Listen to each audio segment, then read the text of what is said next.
डोळे भरून बघत बसावं, पडद्यावर जी रंगांची उधळण आहे त्यामध्ये रमून जावं, कॅमेऱ्याच्या लईमध्ये बेधुंद व्हावं, गुलजार यांच्या शब्दांचे अर्थ शोधत रोमांचित व्हावं. जरा जास्त होतंय का? नाही, पण मिर्झा बघताना तुम्हाला असे अनुभव येतील, कारण डोळ्यांचं पारणं फेडणारा असा सिनेमा आहे हो, एखाद्या पेंटिंगसारखा. म्हणजे पेंटिंगच्या रंगांमध्ये बुडून जावं असा दिसायला आणि बघायला सुंदर सिनेमा आहे. फक्त ते पेंटिंग बोलायला लागलं ना, म्हणजे ह्यातले नायक आणि नायिका बोलायला लागले ना, की मग प्रॉब्लेम होतो. अहो, एवढा खर्च केलाय, महागडं तंत्रज्ञान आहे, गुलजार यांनी इतक्या वर्षांनी लिहिलेली पटकथा आहे, शंकर एहसान लॉ यांचं भरजरी संगीत आहे. कुणासाठी? या दोघांसाठी ना, हर्षवर्धन आणि ती सय्यामी खेर. नाही हो, सगळी सोंग आणता येतात, पण ऍक्टिंगचं सोंग नाहीच आणता येत, ती तुम्हाला यावीच लागते.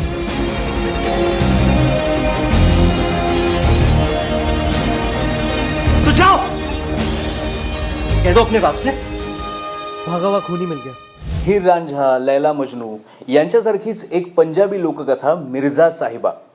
राकेश ओमप्रकाश मेहरानी काय केलं की ती मूळ पंजाबी लोककथा जी आहे ना, ती राजस्थानमध्ये आणली. त्यामुळे काय झालं, वाळवंट आलं, राजवाडे आले, तिथली सभ्यता आली, तिथली संस्कृती आली. एकंदरीत सिनेमा भव्य झाला, कलरफुल झाला. जोडीला त्याने घेतलं गुलजार साहेबांना. आता गुलजार साहेबांनी पटकथा लिहिताना काय केलं तर सगळे फॉर्म एकत्र आणले, म्हणजे क्लासिक, ॲब्सर्ड, एक्सपेरिमेंटल आणि फिल्मी सुद्धा. पण त्यामुळे सगळी खिचडी झाली जरा. बरं, मिर्झा साहेबा ही मूळ कथा तुम्हाला माहीत असायला हवी. ती जर माहीत नसेल तर सिनेमा कळणार नाही. मिर्झाचं संगीत जे आहे तो एक स्वतंत्र विषय आहे. म्हणजे शंकर एहसान लॉ यांनी प्रचंड अभ्यास करून, म्हणजे राजस्थानी संस्कृतीचा असेल, मूळ पंजाबी लोककथेचा असेल, तिथल्या परंपरांचा असेल, असा सगळा अभ्यास करून हे संगीत दिलेलं आहे. फक्त गाण्यांचा अतिरेक झाला आहे हे पण सांगायला पाहिजे.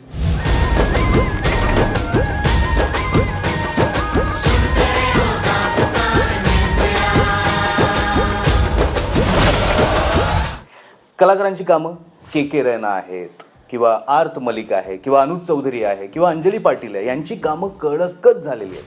पण असं झगास काम जर हर्षवर्धन कपूरने केलं असतं, सय्यामी खेरने केलं असतं, अहो इम्पॅक्ट केवढा वाढला असता, महासिनेमा झाला असता.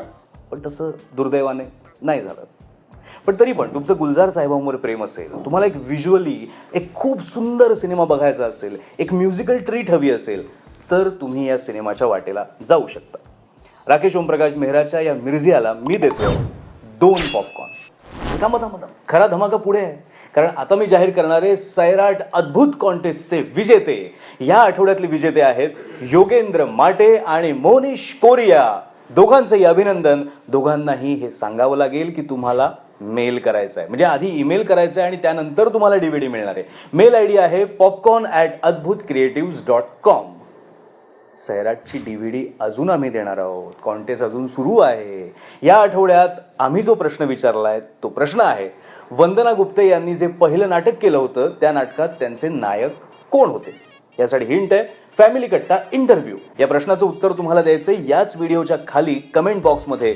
अचूक उत्तरं देणाऱ्यांपैकी दोघांना मिळेल व्हिडिओ पॅलेसच्या सौजन्यानं स्पेशल एडिशन सैराटची DVD.